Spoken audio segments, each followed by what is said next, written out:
Welcome to a new episode of The Hospitality People. Today, we are joined by a man who embodies the grit and artistry of the culinary world, Chef Giuseppe Trezza. Raised in Rome, Giuseppe's journey began at just 15 years old when he stepped into his first professional kitchen. He trained under Michelin star chefs before taking a massive leap and bringing his talents to London in 2015. Today, with 25 years of relentless experience under his belt, he is the head chef on the events floor at the prestigious five-star hotel, The Ned. He is also a sharp entrepreneur, founding GT Hospitality Services to consult and turn around struggling restaurants. And you can catch him competing right now on BBC One's MasterChef The Professionals 2026. From working unpaid weekend shifts as a teenager to mastering the balance between the chef art and the business brain, he is here to share the unfiltered reality of the F&B industry. Please welcome Chef Giuseppe Trezza.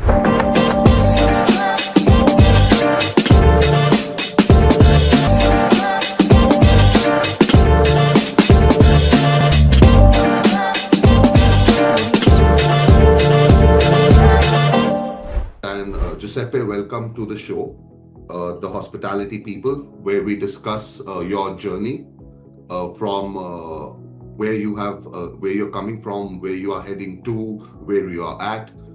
So we'll start with the first question. The set of questions that I've set up is like, so I want to understand the Rome versus London isolation.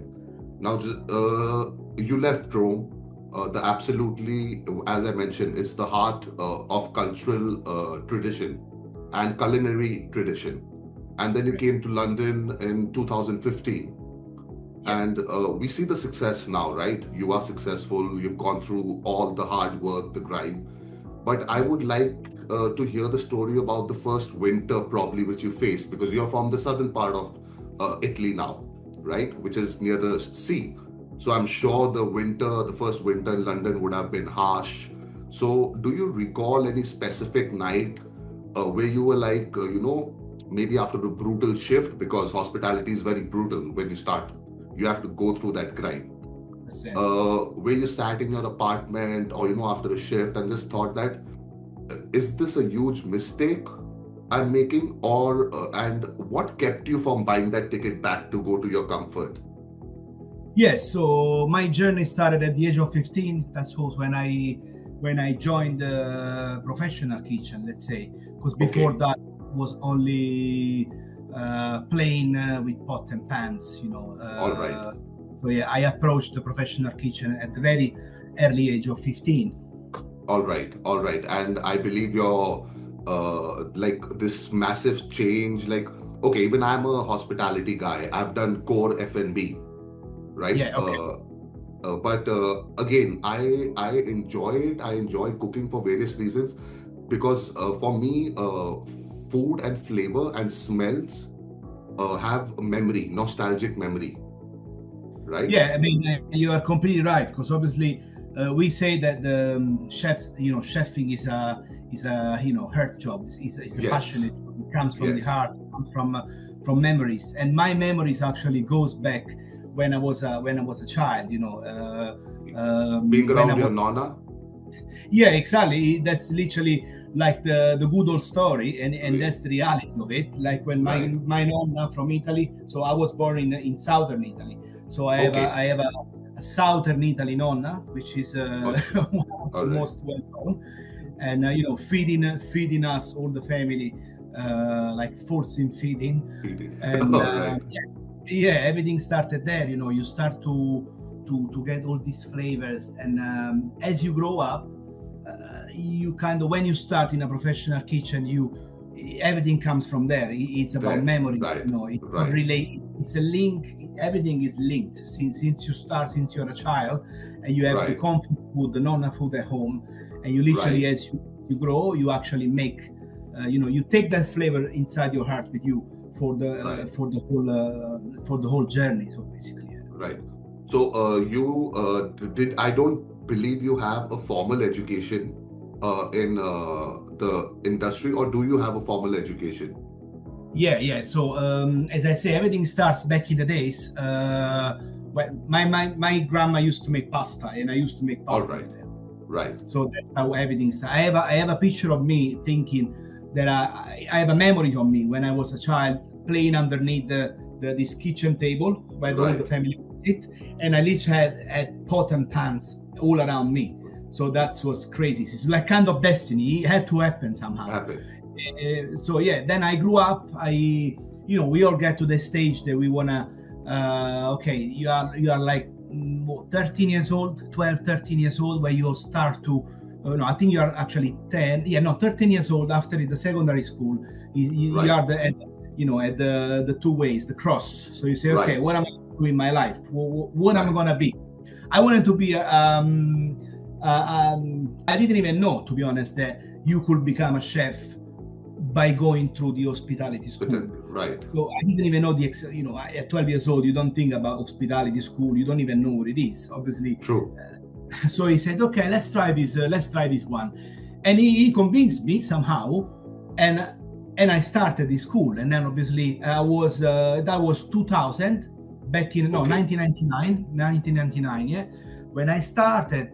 And to be honest with you, I enjoyed straight away because it was a lot around the cuisine.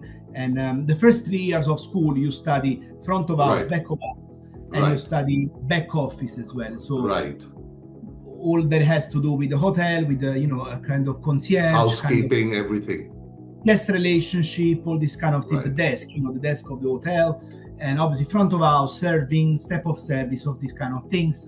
And obviously you have the kitchen. And I was sure, since I started the school, I was sure that I was going to go obviously in the kitchen. And it just felt right.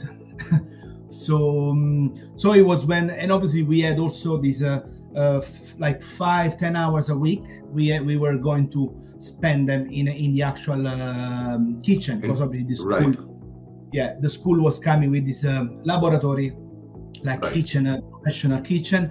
So we started literally touching, the stove, the hob, the gas, the knives, the dangerous machinery, and all this stainless steel, cold.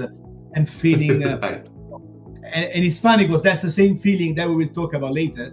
Then when you actually grow up and you go, as you go, you kind of take your same feeling with you, as well as you start with the memories with your grandma. So that's why it's a pattern. It's a fascinating pattern that goes basically through the whole way. And so yeah, I studied the hospitality school. I got graduated there. I got my diploma after 5 years. And yeah, so I'm definitely graduated for this business, basically. So because I was just trying to understand, you traveled, you were in Rome when you started when you were introduced to what you probably wanted to do. So did you come to the UK and do the formal education, or was it back in a much more culturally rich place like Rome? Because if you want culture, I would want to believe that food-wise, Rome has a little more culture than where you are right now. Although UK has become the center stage of all cuisines. Yeah, you are completely right. UK, it's one of the main stage. I always say we are in the middle of the world. I think UK, London, like New York, like Singapore, like some other big cities are literally core of the hospitality as a business and as a melting pot of so many culture that they come together, they bind together, and they just become the best, out of it. But yes, I moved at the age of 11. I moved from southern Italy, from Salerno, actually on the seaside. I moved to Rome. That's where I started to study, obviously. So I grew up in Rome. So when I say where you come from, I'm from Rome, just because obviously the part of the art, it's definitely in southern Italy, is my roots, of course. And my best friends, all of them, they are still there. They live there. But obviously I grew up in Rome, so that's where I created myself as a person, as a professional, as a chef, and all these kind of things. And as you said earlier, all these surroundings, Rome obviously as well as Southern Italy, don't get me wrong. Southern Italy is a bit more like rooted. The culture is a little bit more there. Rome is also, obviously it's a metropolis, it's a big city. Right. So it's where your view can kind of open a bit more. You are surrounded by tons of restaurants from any style. You go pub, gastropub, you go restaurants, you go hotel, you go Michelin, you go 5-star, you go you everything you need. So right. growing up in that surroundings, that area, it definitely kind of merged. Like an armor for Iron Man, right. Basically. It kind of grew up together from the inside and create my armor, as a chef, basically. Yeah. All right. This is one of the most stressful jobs. It's one of the most literally hard job. It literally eats you inside, from the inside, eats your lives. There's no other way to becoming a chef rather than going through the whole process. True. You start from the bottom, and I started when I was 15, as I mentioned. So that was completely different.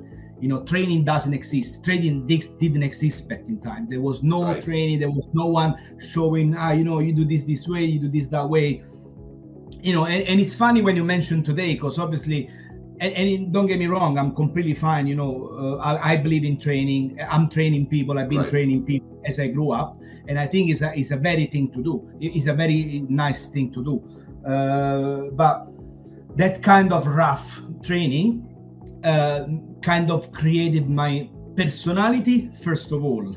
So that's one of the things about chef job. It creates your personality. That's why when right. when we say chef style, chef life, because you grow up with that imprinting. You have an imprinting. You have a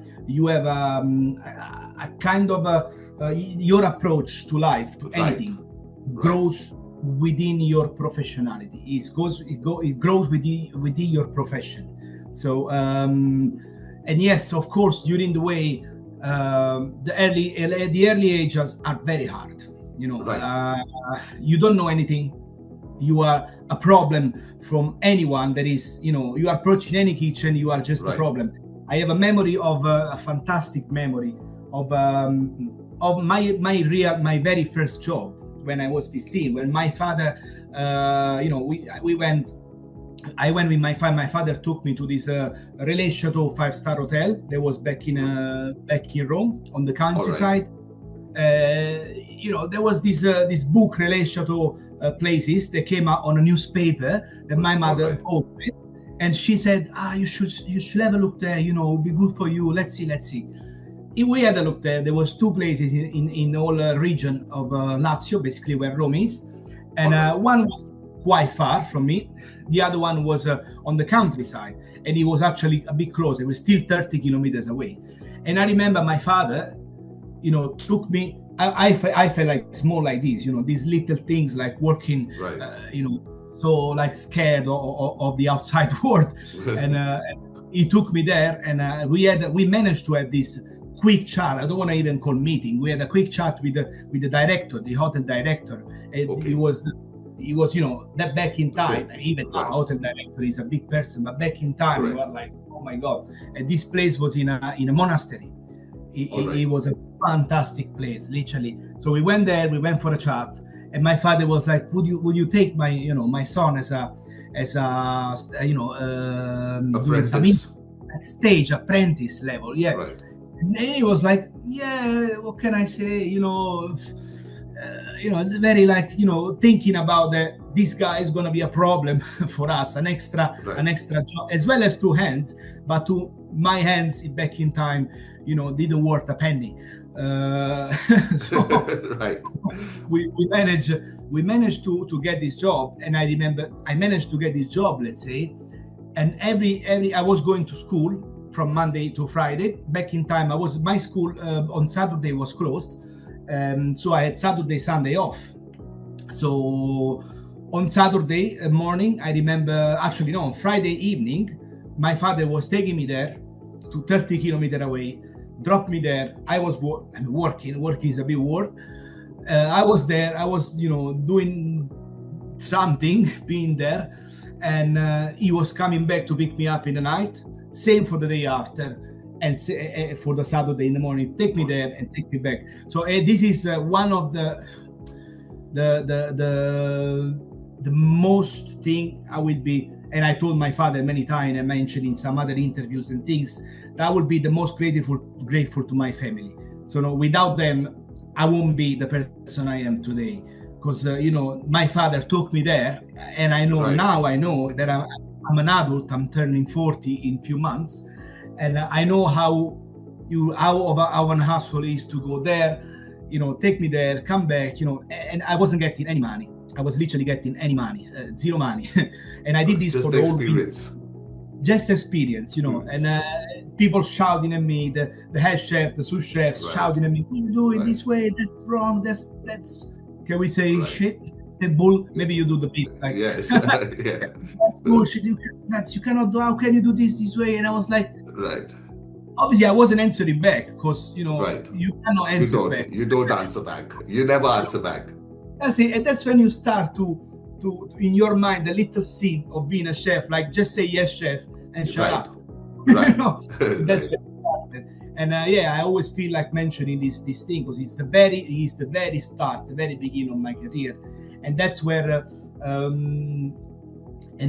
after that I did a summer season in there, and I started to get paid 300 euro in a month, which was not even the fuel for my father, but it was the first money. It was the first money, the first thing that you start to going back to your question, because I can talk for ages and go back to the question. Go, take your time. Go. It's absolutely fine. Okay, yeah. So going back to the question, it's all a pattern that you have to follow, and that's what the very first seed of the pattern. So that's where it started to feel like you said in the question, is it worth doing it? Do I want to do this?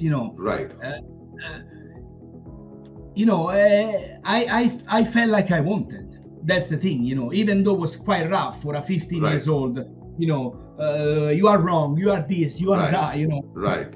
But I want to do it. I'm enjoying it. I'm studying school. Finally you see your what you've been studying on the paper. You see, okay, I'm actually practicing now, even though I'm not good, even though I'm not, I don't understand, but I want to do it. So that's where it started, the seeds of say, yes, I want to do it. If I had some thinking about, is it worth it? If it's not, during the whole career, sometimes yes, but it was like I split myself in two. My mind was saying, do you want to do this? I don't know. It's hard, but I'm a very stubborn person. I'm a very strong-headed,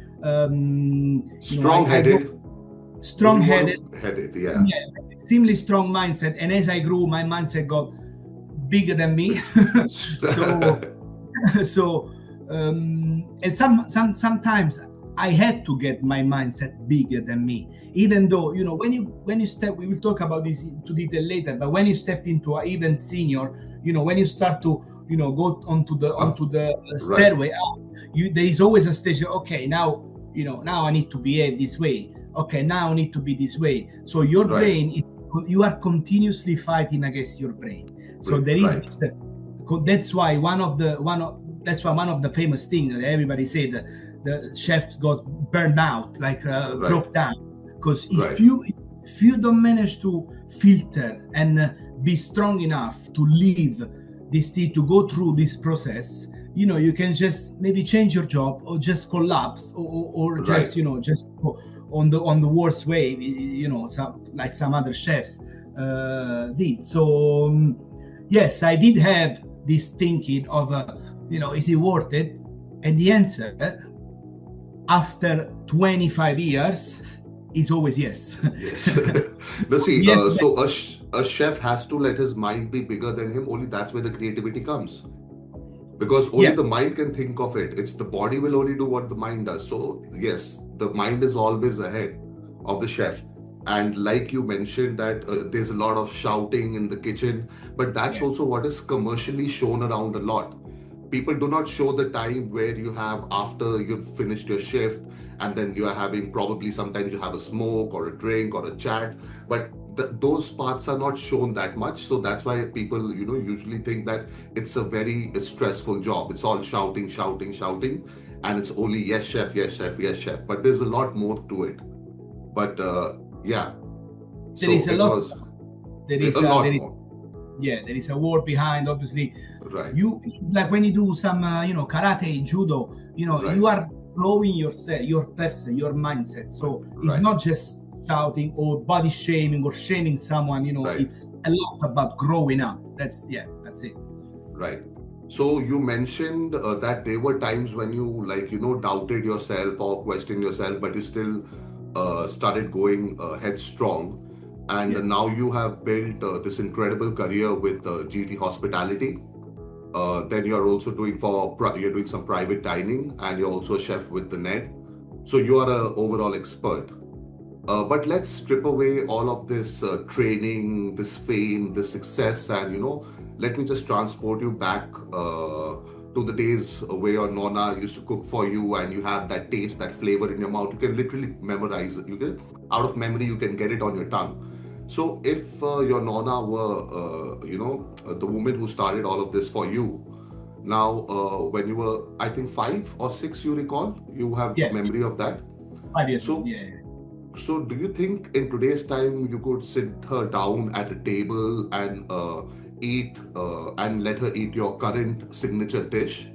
Not as a grandmother, though, who loves you, unbiased, but as a strong Italian woman, because Italian women are known to be very, very strong, right? Determined. Who know their food very well. Might I add that?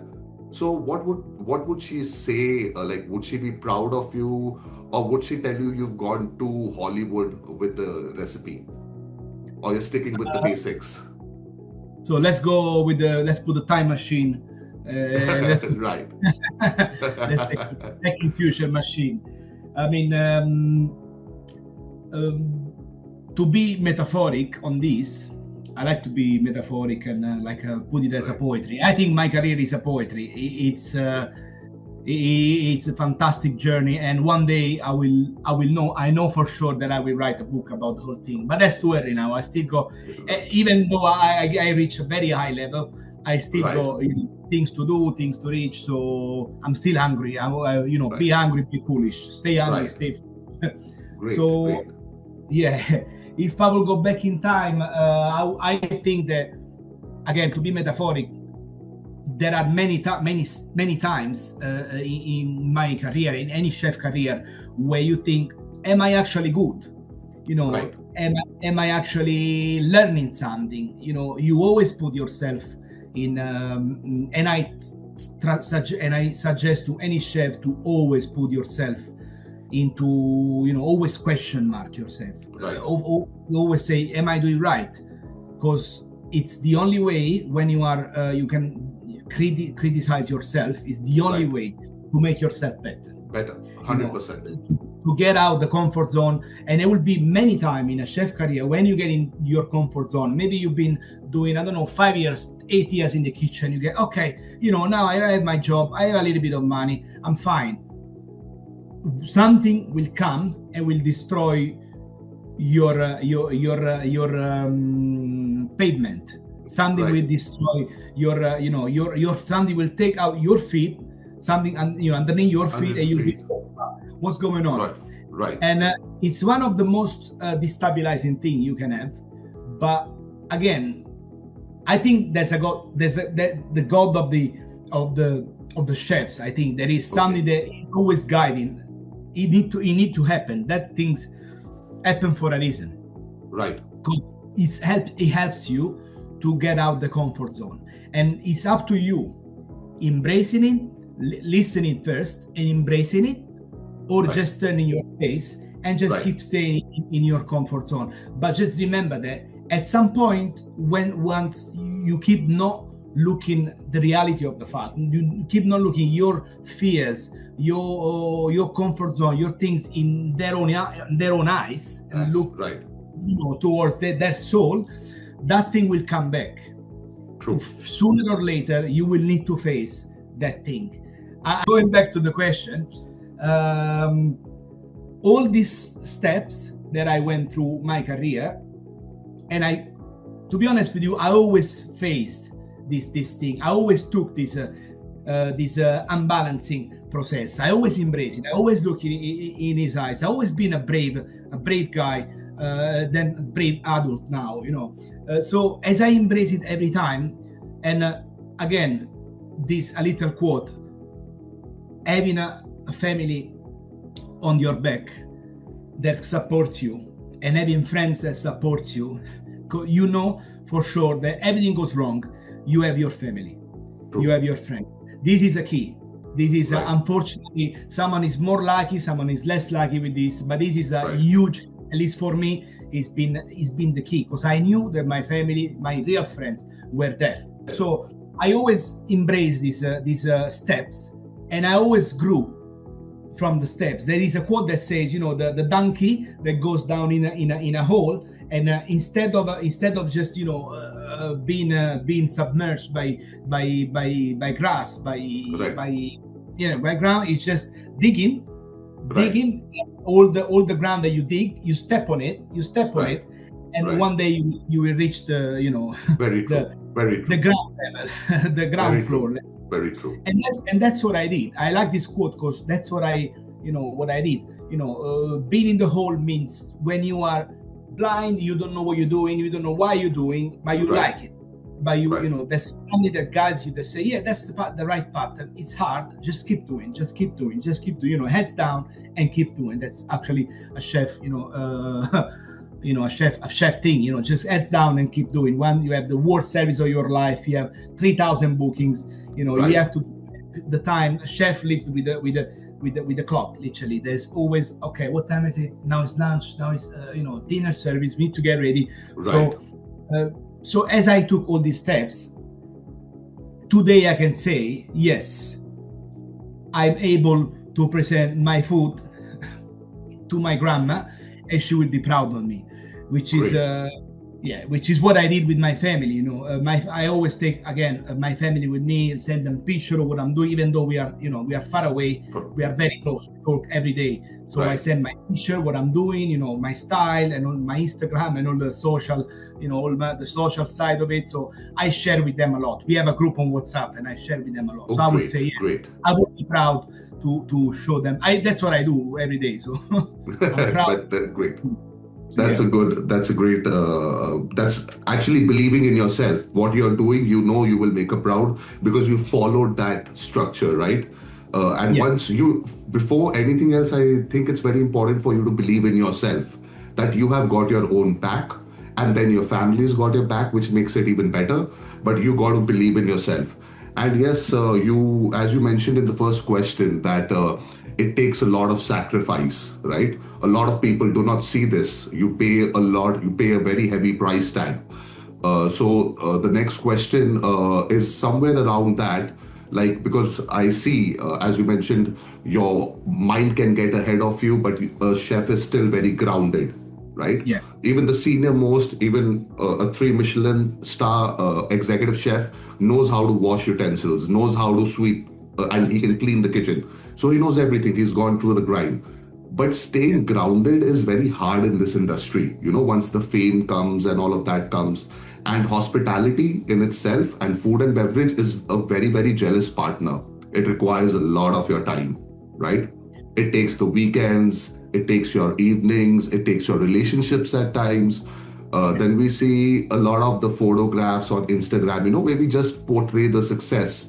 You have the successful the consultancy, but we don't see the price tag which goes, what we have sacrificed or what you have sacrificed, or chefs in general sacrifice. So looking back 20 years, it's been 25 years now. What is one thing, maybe a relationship, a hobby, or just a time period during that you had to sacrifice to get where you are today? And out of all that, is there anything that you think that, okay, I shouldn't have given this up maybe? Because only after the time goes, you realize, when you mature, you grow. Yeah. So yeah, I love this question. You getting the best question, literally, to dig inside.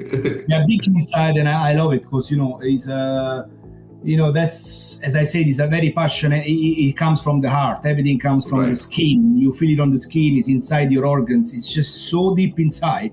Right. And sometimes when I look from the outside, I look at myself today.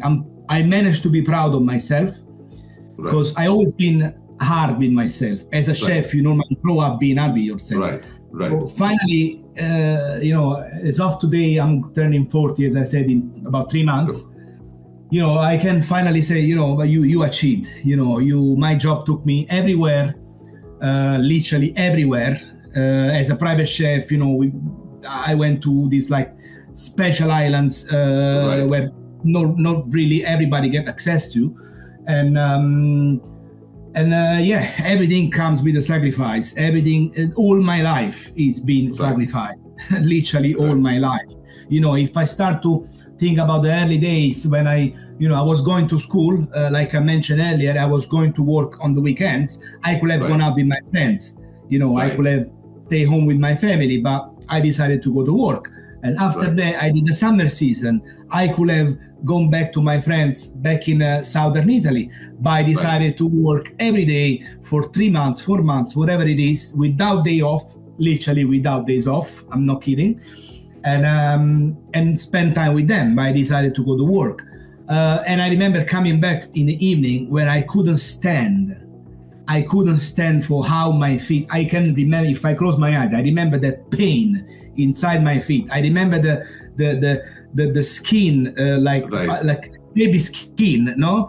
Getting like, blisters, used, rashes, red, everything. I remember like it was yesterday. And I love this thing of me that I managed to, even with my psychologist, we had this chat when I was like a year ago or so. Christina, bye. Hi. I will tag her on the video. She helped me a lot because I was scared of flying, and this is kind of goes together with the flying thing. No, I never tried. I mean, I tried obviously, but I was always having this fear and stuff. But she helped me to go through, to open my little doors in my head and live the life at 100% fully like I'm doing now. So yeah, a little shout out to her. And I remember that pain. I remember that thing. Even getting an ice cream with my father, I was, like falling asleep because I was literally tired, and I knew that the day after I would have gone to work. But that was the little prize, having an ice cream with my father or with my mother. Right. It was the little prize in that moment. So I started to appreciate little things. As well as, doing this, sacrificing thing. After that, it's been a continuous sacrifice in a different level, in a different, feeling. I grew up, all my family in summertime were going to back in South, where my grandpa, which passed away a few months ago, I got another angel up there.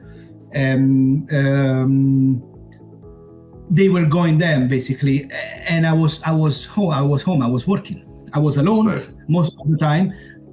Going back home, then obviously I got a car, I got a scooter, I got a motorbike, obviously the small one, and I was going to work with my motorbike, putting my the fuel with my money, and growing up. So that was again the little prizes, but I was losing a lot, and I was understanding that I was losing a lot because I was cutting all the things that I knew that they wouldn't come back. I knew that in my 15s, my teenager, let's say, basically from 15 to 20, they were just sacrifice. All the Easter time, all the summer time, when my friends were going to see, and sending me pictures, I was fucking sweating to the kitchen. I understand. Yeah. And also, that's for a laugh. But on the other side, there's like my uncle passed away like 20 years ago, 15 years ago. I'm not 100% sure. And I was 19 actually.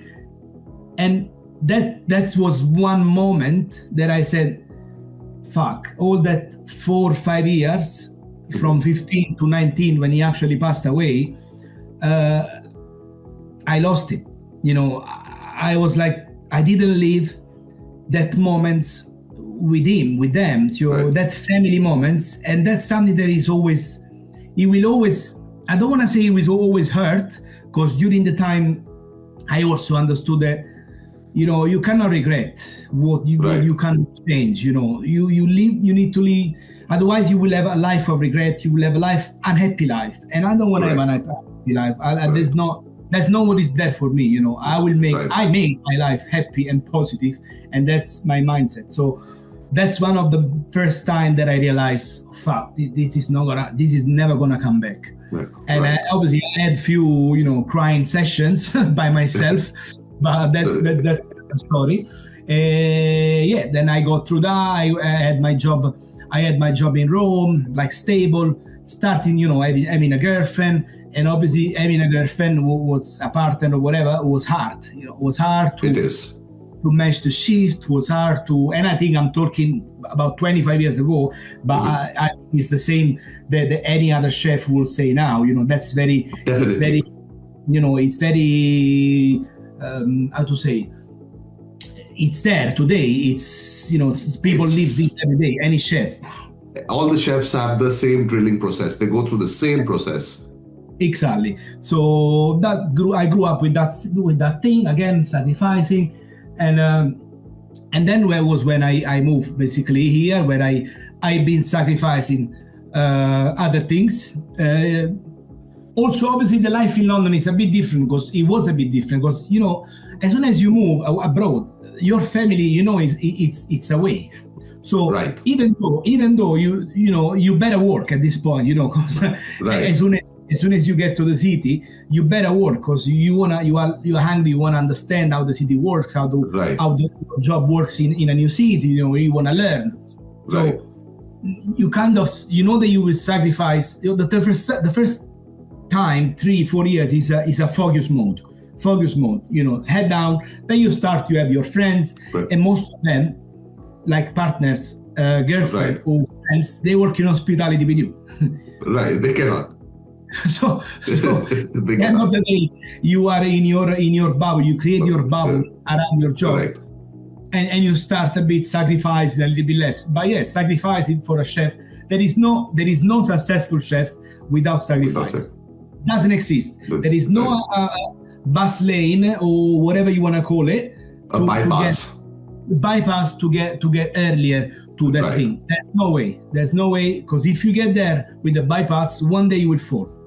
One day you need to start again. Definitely. So thank you for sharing that with us, that you know, because what I'm trying to get across to all the young chefs who will be listening is that all of this fame, this success isn't free. At least in the F&B industry, it doesn't come free. There is always a price you pay, and you have to be okay with it. So now that you share two hats. You are a private chef, as you mentioned. You have been around a lot. This endeavor has taken you to lots of places, which is the artist. Now the chef is the artist, which I see in you. And then when you started when you became a consultant, is where you redirected a little bit from the artist towards a businessman, right? These are two very separate things. So when you walk into a struggling restaurant nowadays, you know, as a consultant, do you see yourself in them, like what they are doing wrong? Do you see, or it takes you back to the memories when you see owners panicking about food cost or staff leaving them? Do you look at them with a businessman's eye, the consultant, or do you feel their anxiety, you know, because you have been part of the process? So how do you balance the chef heart, which is pure artistic, and the businessman brain? So, as you mentioned, I established my company, I think almost 4 years from now. GT Hospitality. GT Hospitality Services Ltd. And, it's a thing that before doing it, I always thought like, okay, because there was some people coming, do you do private dining, or do you do any, at home dining experiences and stuff? So people were starting to question and think, and as well as restaurant. But then I met some people, like key people in my life. Like some of them were my mentors, some of them were very good friends. I think I can mention, Carnevale is Carnevale J&G is I collaborate with them. I'm that food ambassador. I work with them. We do a lot of things together, and that people been kind of let's say in a way helping, in a way collaborating to get somewhere together. And so I said, the demand is there, and restaurants, like you said, struggling, any shop, restaurant, anything doing with hospitality, there are always more. Someone is struggling for the staff, someone is struggling for maybe some key chef left, and they don't know how to figure it out, or some people is struggling with the food cost, with the financial side of it, with the territory, and obviously the government, sometimes doesn't really help much. Obviously taxes are always there, and all the products are raising. Obviously with the coming of the Brexit, things has changed a lot. Okay, a lot. All the processes from being kind of easy, they became, a little bit more, way more expensive. The transporting abroad is different. Not all the company managed to become compliant to embrace and to absorb the Brexit effect. And we know, as a matter of fact, that many big companies after the Brexit, they just shut down. And then obviously with the COVID came, it was another hit.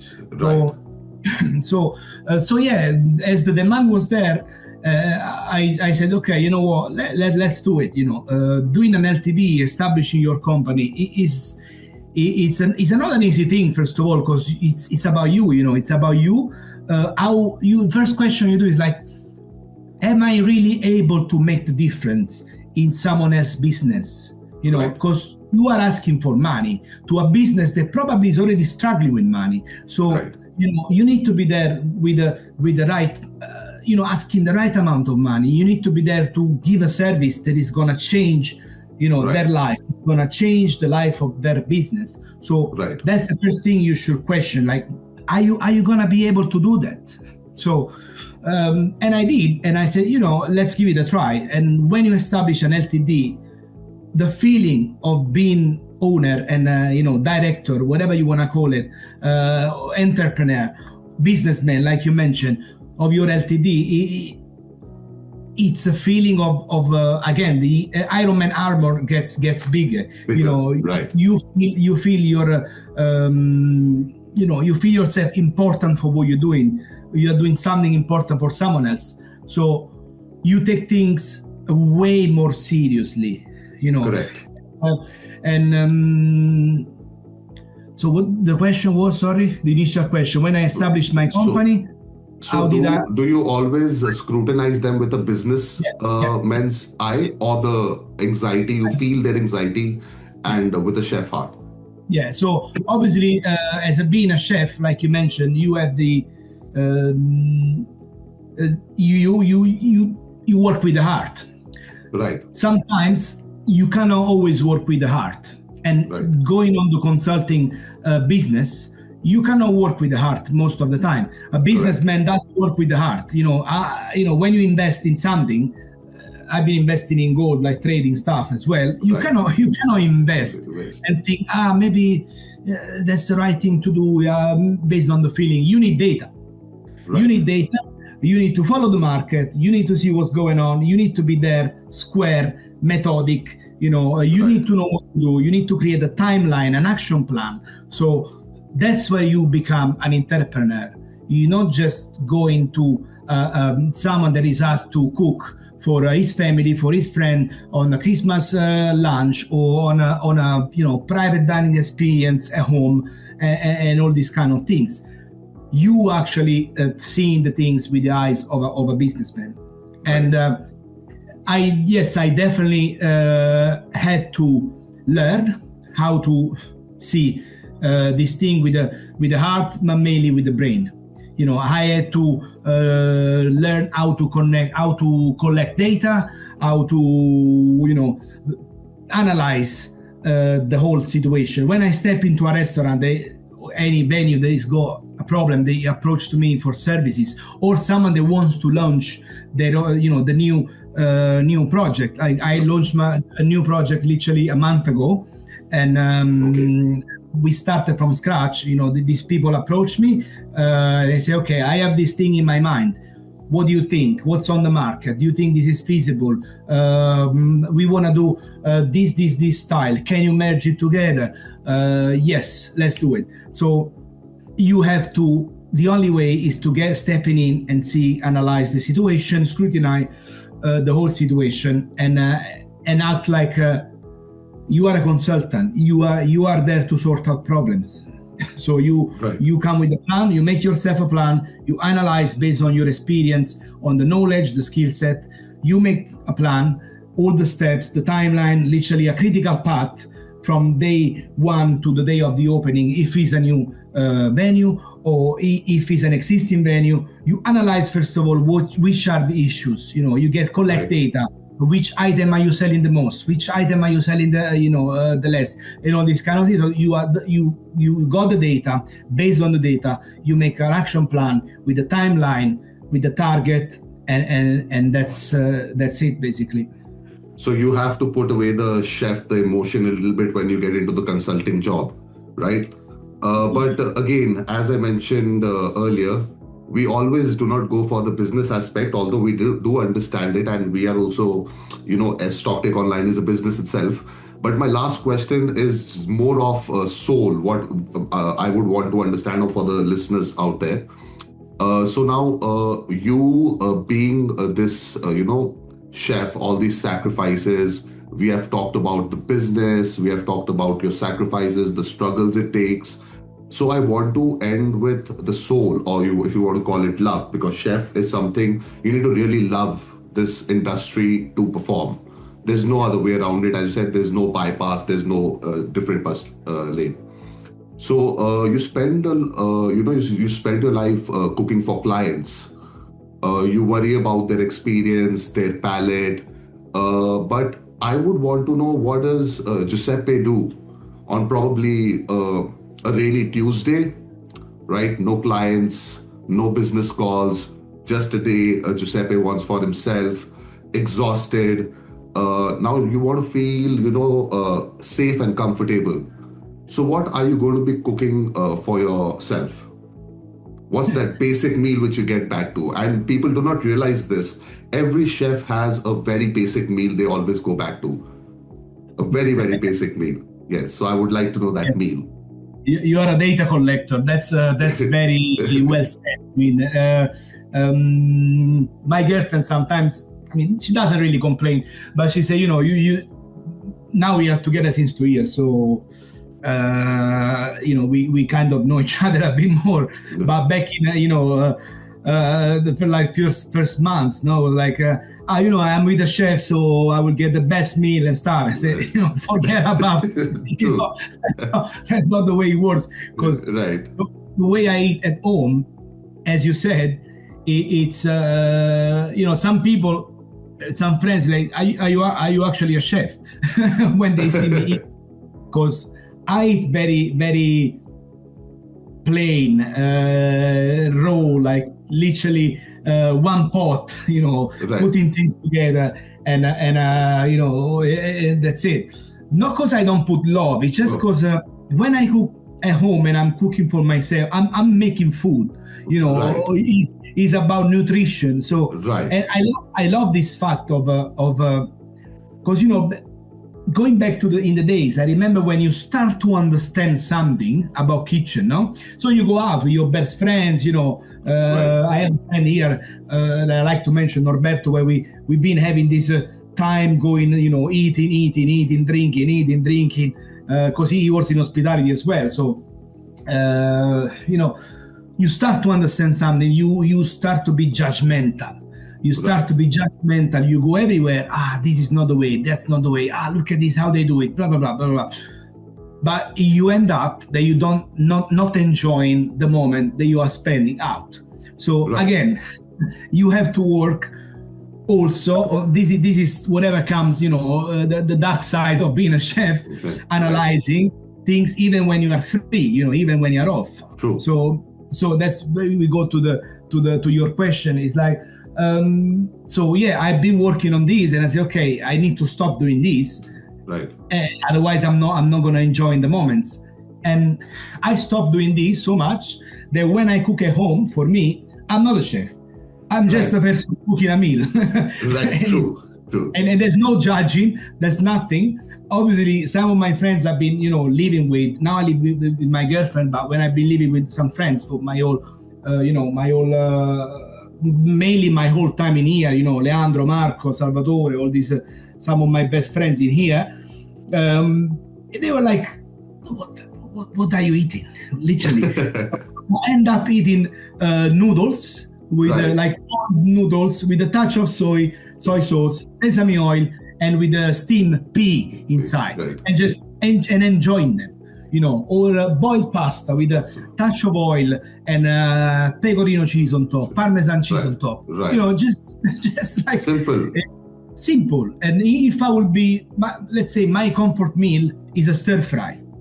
All right. Is a vegetable stir fry. Pan fry the vegetable, put the noodles inside. Sometimes there are 0 calories noodle because obviously I'm surrounded by food, so I need to kind of take care of my body as well. But it's not easy, trust me. True. I just go with the basic, literally basic. When I eat, I'm very, very basic. I don't complicate things, and to the point that people question if I'm a chef. But I have many things to prove that I'm a chef. Yeah. So that was a great answer. Very simple. So much so simple as just a vegetable stir fry on some noodles, right? So we learned that you're just a simple human and real. So Giuseppe, thank you so much. Not for just giving us a LinkedIn version of yourself, right? Because that's what usually people do, but showing us more reality, right? And for anyone who's listening who wants to taste the passion, or needs help finding the soul of their own restaurant, as you're a consultant, the restaurant business, where's the best place for them to find you? Like, maybe your links or... Yeah. So obviously, I feel like mentioning that I work at the NED, I think you mentioned this as well. I'm a head chef at the NED, or the events floor. The NED is a fantastic place, fantastic hotel, 5-star in Bank. I'm not advertising, it's just a feeling that I have inside. And it's, I found, I work with another chef that he actually called me to work there with him. We've been working together 8 years ago. Imagine, like, when you create a connection with someone, it's always there. So this person is Lee Pell, is his name, and a person that I have a huge esteem. And when you reach a level, it's hard to work with the people, on your daily workplace. So it's so good that we managed to create things, like amazing things together, a great team. So, the NED is a place to find me for sure, but obviously in a different, I don't advertise my business within the NED, obviously for their respect. And myself, obviously, I'm on Instagram as Chef Giuseppe Trezza. We can put some QR code and link. I'm on LinkedIn, and I have my website as well, GT Hospitality Services Ltd.com. But mainly, I would say, as of now, I'm trying to be a bit more social, trying to be a bit more Instagrammable, and potentially it will be the main point at the moment would be Instagram, I would say. Or obviously, there's my number. I think half of the city has got my number, so definitely my number. We shall put in all those links in the notes below. And it was really an honor speaking to you, Giuseppe. Thank you for being here.